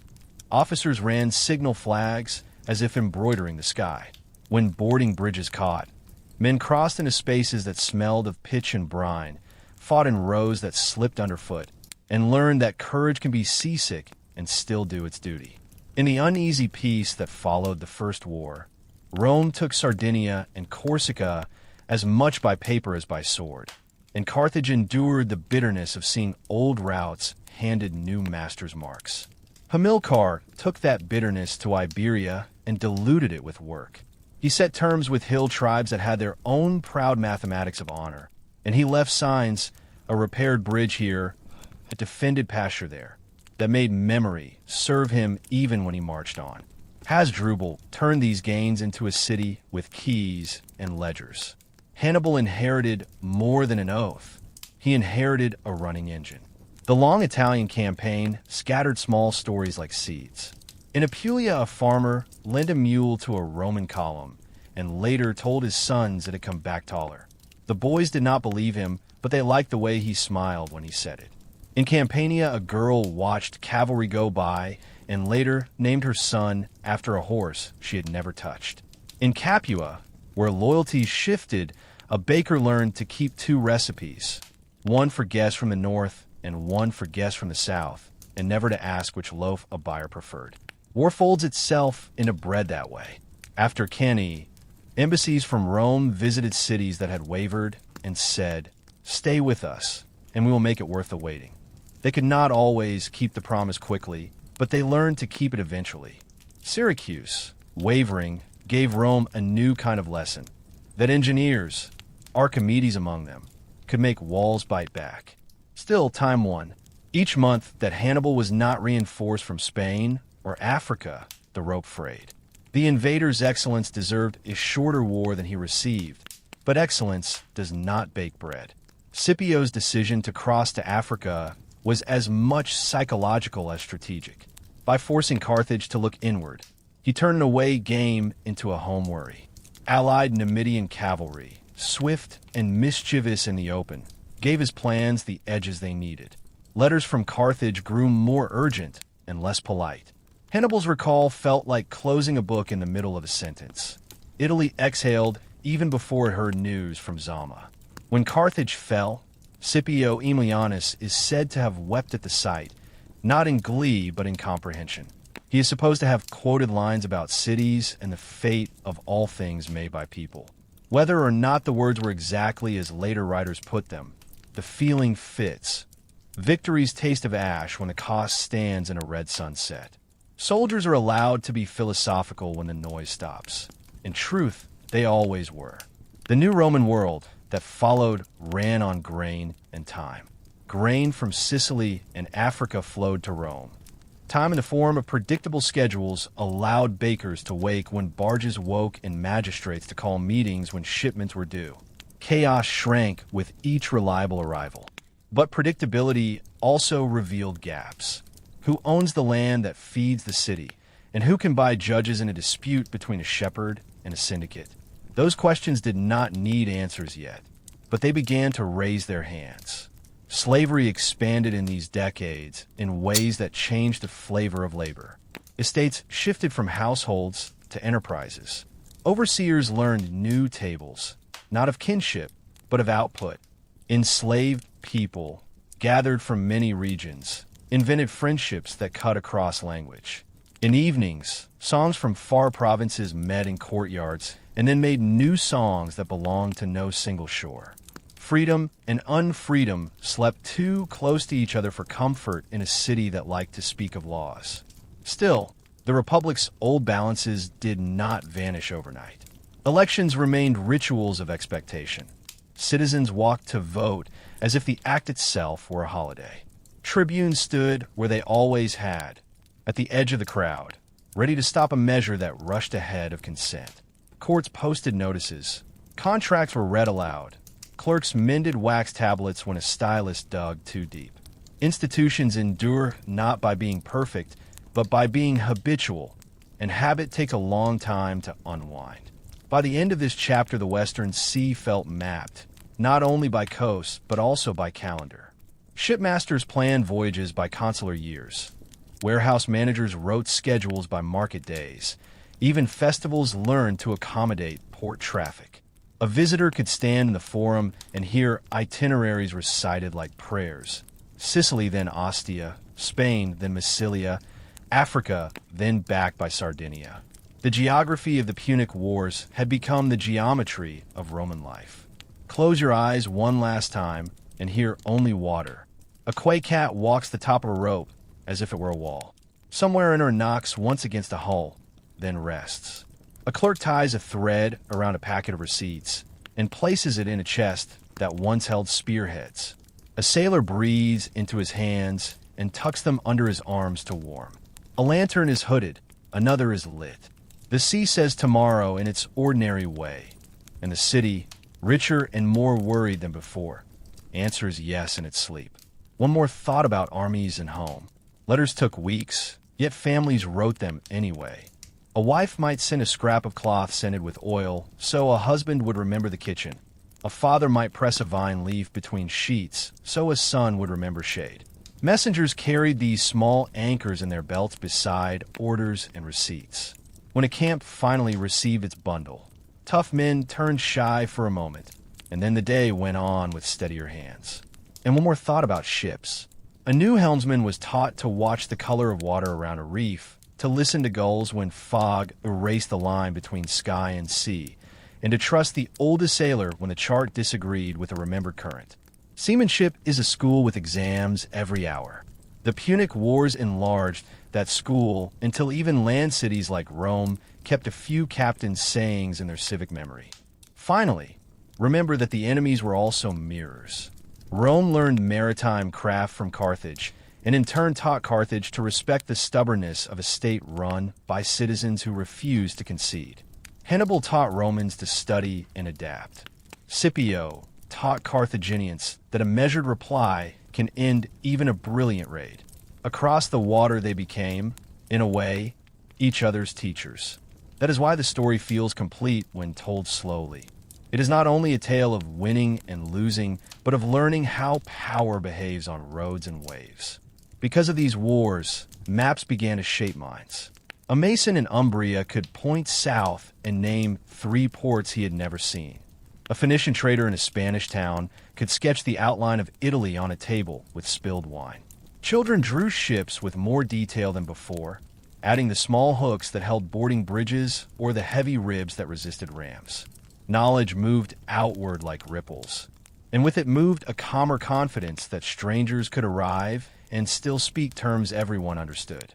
With the sea mapped in memory and the years folded in a habit, the world felt wider and safer to cross, and that is a good thought for sleep. Tomorrow's ships will leave on time, and the shore will look back at them without fear. Let the sea grow quiet again and turn your ear inland, to roads that now stretch into 3 continents and to a city that has learned to sleep with one eye open. The year is 146 before the Common Era, the same year Carthage went silent. On the other side of the water, Corinth falls and Greece kneels into Rome's orbit. It is a hinge in the story.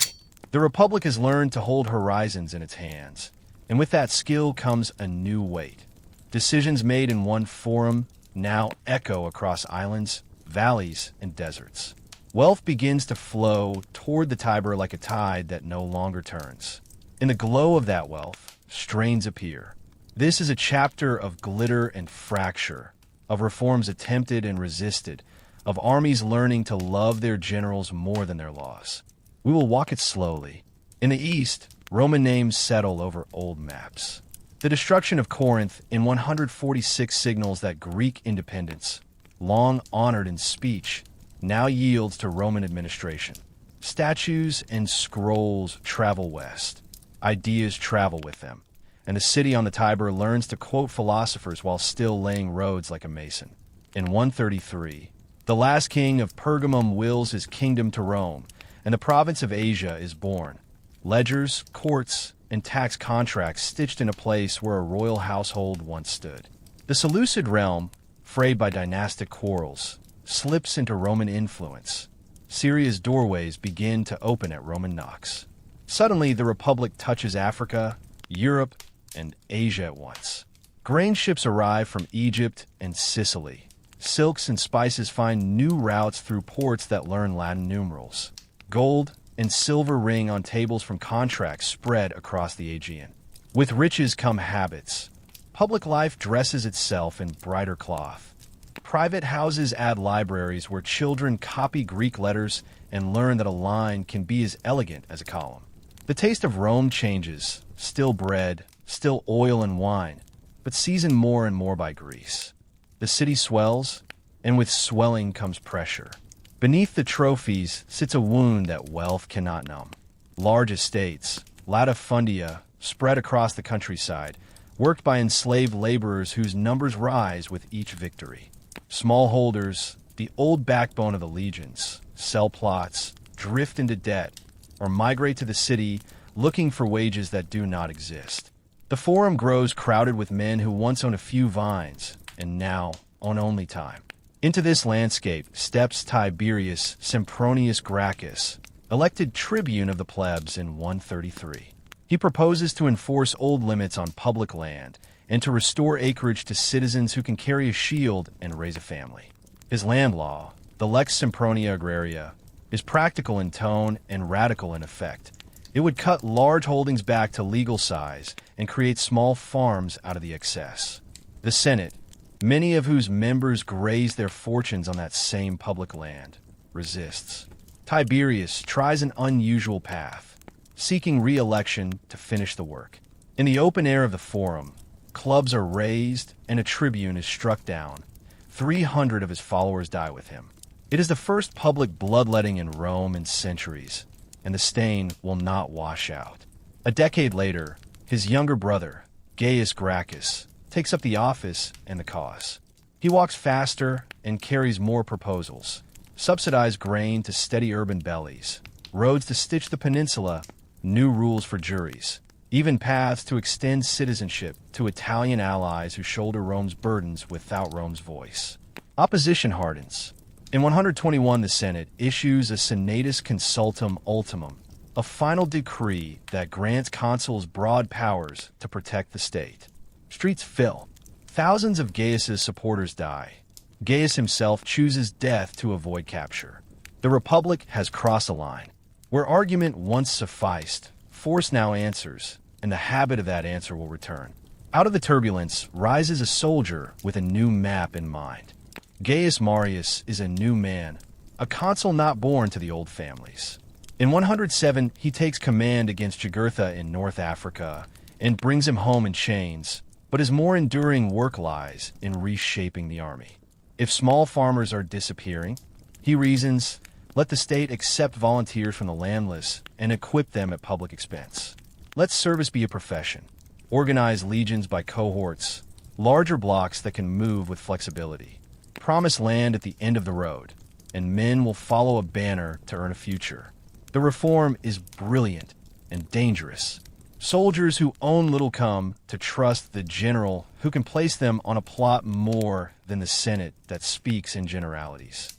Loyalty tilts from the Republic toward the commander who can say my veterans. Marius proves his worth when the Cimbri and Teutons, vast migrating peoples from the north, roll toward Italy. Between 105 and 101, he defeats them in a sequence of hard fights and returns to multiple consulships, 7 in total, stacked in defiance of old norms. Precedent bends. Power learns to enjoy itself. In the east, a new storm gathers under Mithridates of Pontus. In 88, the Senate gives command against him to Lucius Cornelius Sulla, a patrician with a cold reading of law and a soldier's patience. Marius maneuvers to claim the command instead. The city teeters, and Sulla answers with a step no general had yet taken. He marches his legions into Rome itself. Streets that knew triumphal parades now hear the tread of soldiers in battle order. The precedent is set. Power backed by troops can overrule ballots and custom. Sulla leaves for the east. Marius returns and puts Sulla's friends to the sword. Then Marius dies in 86. The fever breaks only to return. When Sulla finishes his Eastern War, he comes back across the Adriatic with veterans who have learned to trust him. From 82 to 81, proscriptions, the posting of names to be killed for reward, turns city notices into death sentences. Thousands perish, property changes hands, fear replaces debate. Sulla takes the title of dictator not for the traditional emergency span, but to reorganize the state. He strengthens the Senate, weakens the tribunate, and writes rules meant to restore an older balance by limiting the voices that had opposed him. Then, surprisingly, he resigns in 79 and retires. He dies the next year, but the imprint remains. Everyone has seen that a general can walk on the city with the sound of an army behind him. While elites trade laws and knives, a separate fire starts in the south. In 73, a group of gladiators at Capua, 78 by one count, break out with kitchen knives and seize blades. Their leader is a Thracian named Spartacus, a man who has fought for and against Rome and now fights for people without names and ledgers. He and his companions climb the slopes of Vesuvius and turn kitchen tools into pikes. Others join, field hands, herdsmen, men sold and resold, until the crowd moves like a nation without papers. The revolt humiliates magistrates. Several Roman forces are beaten by men who choose ground well and move fast. Spartacus tries, at least once, to lead the mass north toward the Alps, toward a life beyond the Republic's reach. But freedom is a hard doctrine to teach to a crowd hungry in the present. Votes among the rebels pull them back to plunder and to the familiar plains of Italy. In 71, the richest man in Rome, Marcus Licinius Crassus, receives command with 8 legions and a stern vow to restore discipline. He revives an old punishment, decimation, killing every 10th man in failing units. Walls of trench work and stakes box the rebels in the toe of Italy. In a last desperate fight, Spartacus falls. 6,000 captives are crucified along the Appian Way from Capua to Rome, a milepost of fear every few steps. Pompey, returning from Spain, intercepts survivors and claims a share of the credit. The lesson is ugly and clear. The Republic fears the people whose labor builds it, and the army is the tool the state trusts most. Pompey, still young, already called the Great, rides this moment into larger theaters. A protege of Sulla, he tidies the last Marian strongholds in Spain and then, in 67, receives extraordinary command against pirates who have made the Mediterranean feel unreliable. He divides the sea into zones, assigns fleets to each, and in a matter of months sea lanes are clean. A year later, he turns east against Mithridates and presses Rome's frontier until Syria becomes a province and client kingdoms answer to him. In 62, he returns to Rome as perhaps the most powerful man alive. He asks the Senate to ratify his eastern settlements and to grant land for his veterans, the men whose futures are his promise. Senators hesitate and then refuse, led by a Cato who cannot stomach the smell of concentrated power. Pompey finds himself honored and yet blocked. He begins to look sideways for help. The stage boards creak. Room must be made for new alliances, and soon a private compact among great men will learn to steer public institutions. Lay the threads beside one another, and the pattern is plain. Eastern conquests bring wealth. Wealth fattens estates. Estates displace small farmers. Displaced citizens crowd the city. Reformers propose remedies. The Senate resists. Politics turns to force. Soldiers are recruited from men who own nothing but hope. Loyalty flows toward generals who promise land. Generals learn that armies can take Rome as well as defend her. Purges and precedents teach fear. Slave uprisings teach harsher discipline. Successful commanders return to a Senate that will not fold, and they seek power by partnership instead. At every step, the Republic's old safety, the sharing of authority, grows thinner. The calendar still turns, but its pages feel brittle. Even told softly, these decades carry an iron weight. Yet within them, life continues its small, trustworthy motions. Road crews lay paving stones across hills. Schoolboys recite Greek lines in Roman accents. Bakers learn to mix Eastern spices into familiar breads. A farmer in Etruria hears of Syria becoming a province and only wonders whether the winter rains will be kind. At night, lamps burn in the houses of men who will soon share the city's helm. And in poorer rooms, lamps burn for those who will march under their eagles. The Republic, changed and changing, settles into an uneasy sleep, the kind in which a dreamer turns often. By the time morning comes, new names will stand together to make private bargains that feel public. For now, breathe with the city, slow, careful, aware that the future is already walking the roads that the engineers have made straight. Consider Corinth and its mirrors. When the city was sacked, artisans were taken west, and their skills took root in new workshops. A Roman boy learned to carve drapery the Greek way. A Greek tutor corrected Latin vowels with a smile. Law and taste braided. The conquest of places turned, quietly, into the conquest of habits. Rome absorbed foreign grace and exported domestic order. Walk a Gracken road in your mind. It runs straight between milestones and drains. Men who once idled at the Forum earn pay by cutting ditches, shaping curbs, and setting bridges where streams argue with wheels. Grain laws make poor households less brittle in winter. Jury reforms try to balance senatorial power with equestrian judgment. Each measure nudges the republic toward a fairer posture, and each nudge meets a shove. A Marian cohort on the march looks different from the citizen militia of old. Packs are trimmed to necessities. Mules carry the rest. Standards mark each unit in numbers that will soon become legends. Veterans begin to call themselves by their general's name, Marius's men, and they mean it as a compliment and a claim. When enemy banners appear, the cohorts deploy with a practice swing that owes as much to camp drill as to bravery. In Sulla's Rome, fear lives in lists. Names on tablets turn friendships into risks. Property becomes windfall or ruin overnight. Yet even as law hardens, scribes keep habits. They date entries by consular year, file notes in tied bundles, and scratch corrections where a line ran long. Dictatorship tries to change the tune, but the music of administration keeps playing underneath. During Spartacus's rise, small scenes widen the frame. On Vesuvius, rebels twist vine cuttings into ropes and descend cliffs at night to flank Roman camps. In market towns, people trade rumors like coins. Is he going north? Is he going south? Is there a safe road for a cart? When the crucifixions line the Appian Way, passers-by lower their voices and quicken their steps.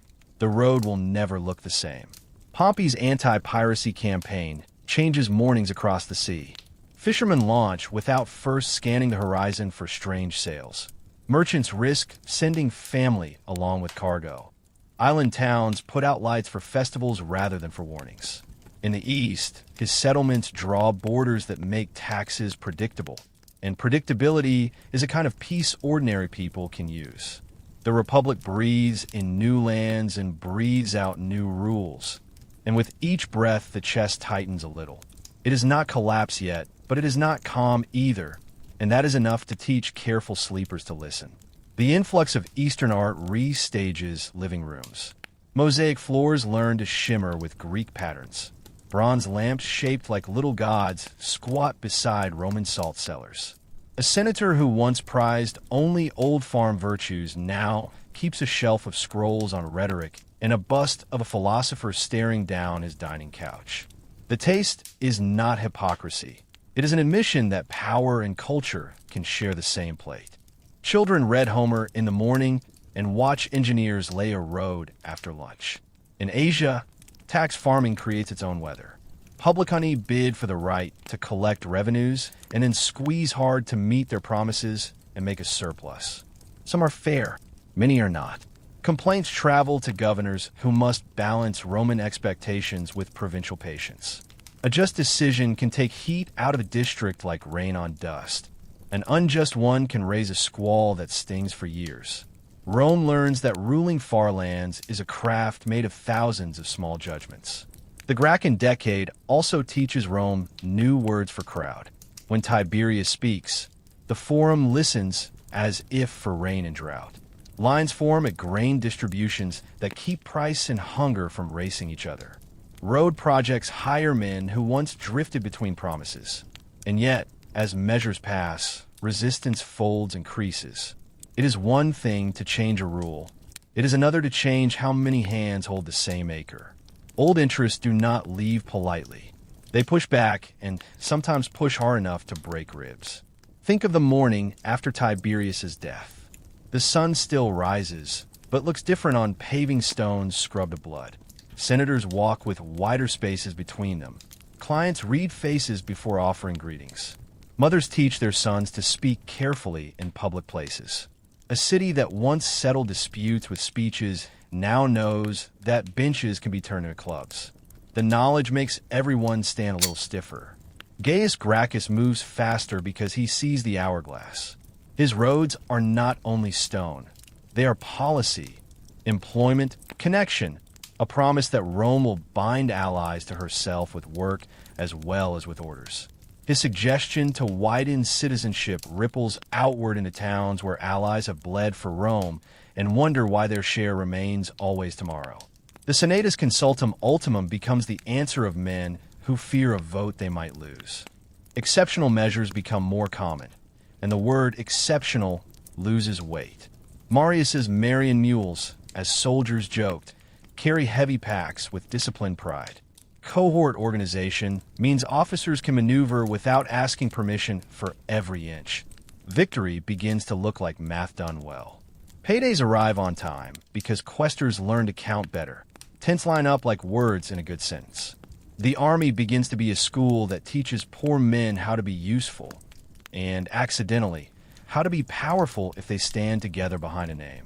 Sulla's prescriptions scar more than families. They teach merchants to read the wind of politics before signing contracts. They teach ambitious youths to seek patrons with swords rather than orders with wit. Houses change owners so fast that neighborhood dogs forget whom to bark at.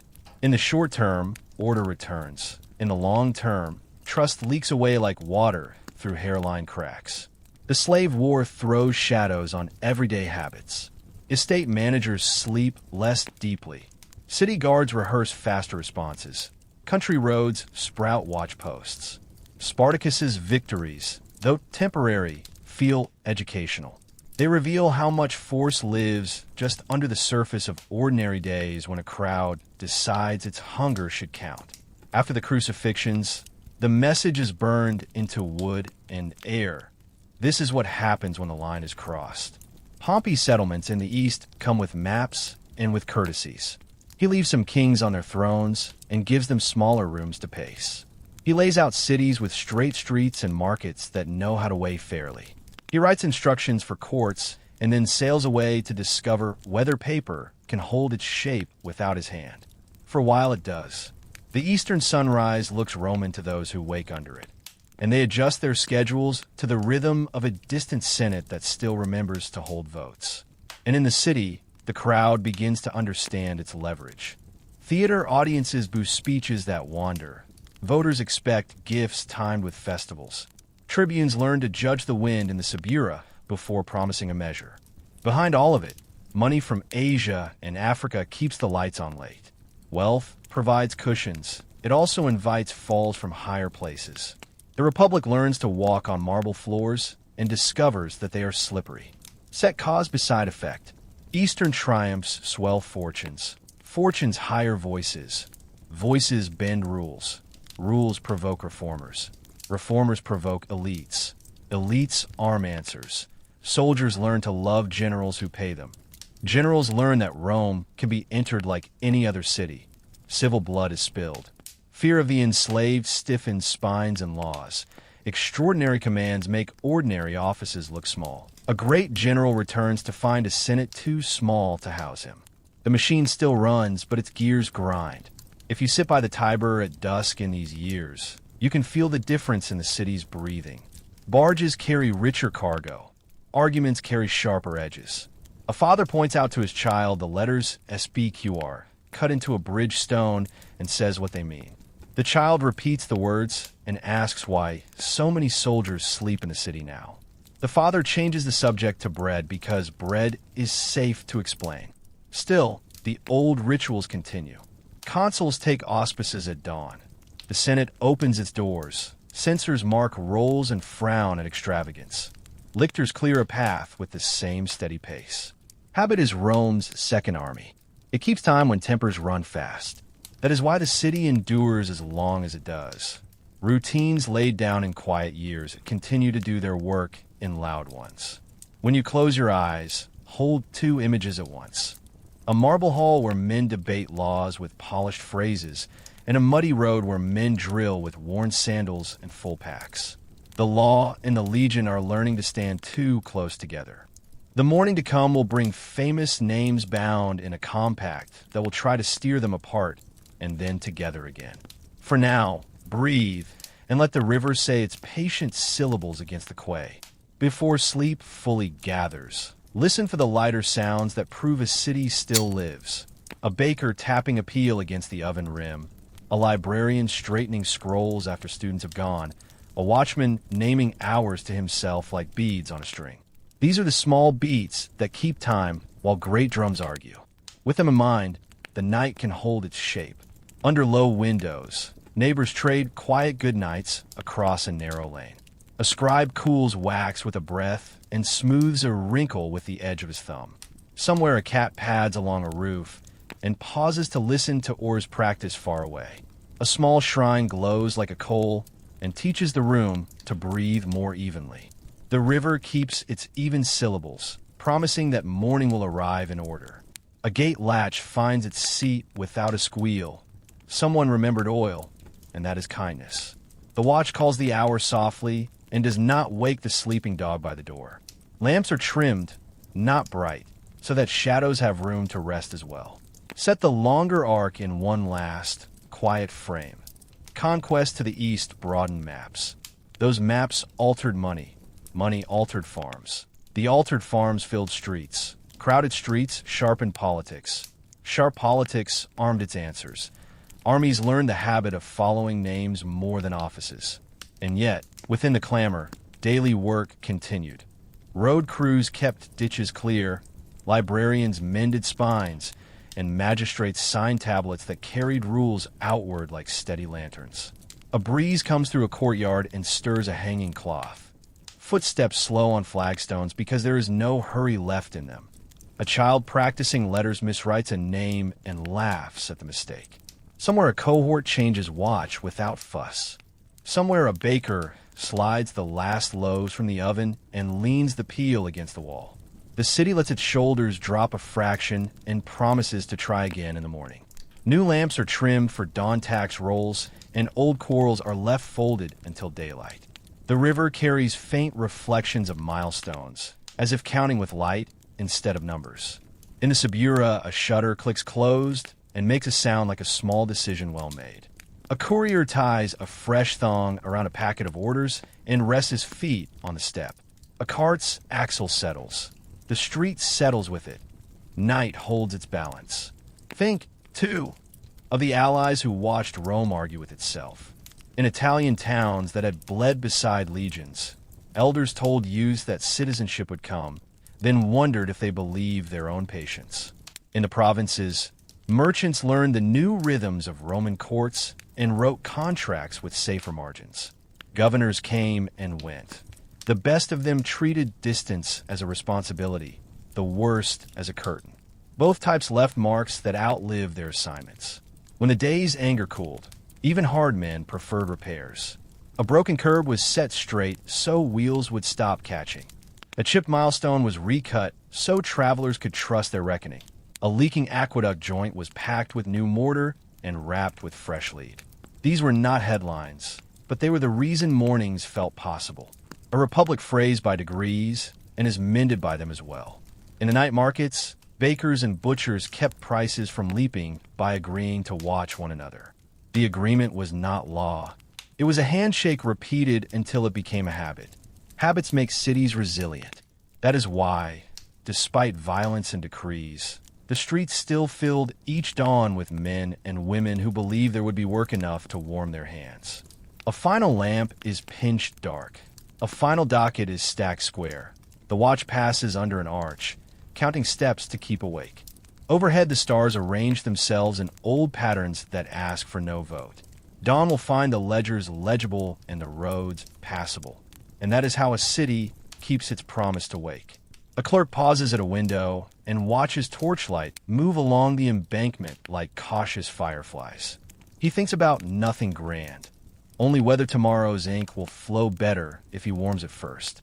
In a barack, centurion checks straps and then sits, finally still, remembering a field he once hoed before the cohort became his home. In a courtyard, a mother counts breaths from a sleeping child and matches them to the river's hush. The city rests in pieces, and together the pieces make a whole. A bell somewhere far away marks the change of watch. Shoemakers' alls lie quiet. A wine seller's cups dry in upside-down rows. A mason's level hangs on a nail and finds true without help. Beyond the walls, milestones keep their polite silence. Within them, patience waits for morning, and morning has never yet failed to come. Before first light, a broom whispers over stone, and the city begins again without ceremony. A sentry flexes cold fingers and smiles at nothing in particular. Somewhere a door closes softly and means it. Dawn edges the tiles, and promises keep their place. A ledger ribbon is straightened and tucked flat. Two guards trade a joke, so old it has forgotten its punchline. The river lifts a small piece of reed and carries it past the moorings. Someone sets aside bread for a neighbor who will be late. Quiet is not the absence of sound, but the arrangement of it. A narrow street learns morning by the soft roll of a cartwheel. Somewhere a page turns without tearing. A last coal dims and holds its warmth.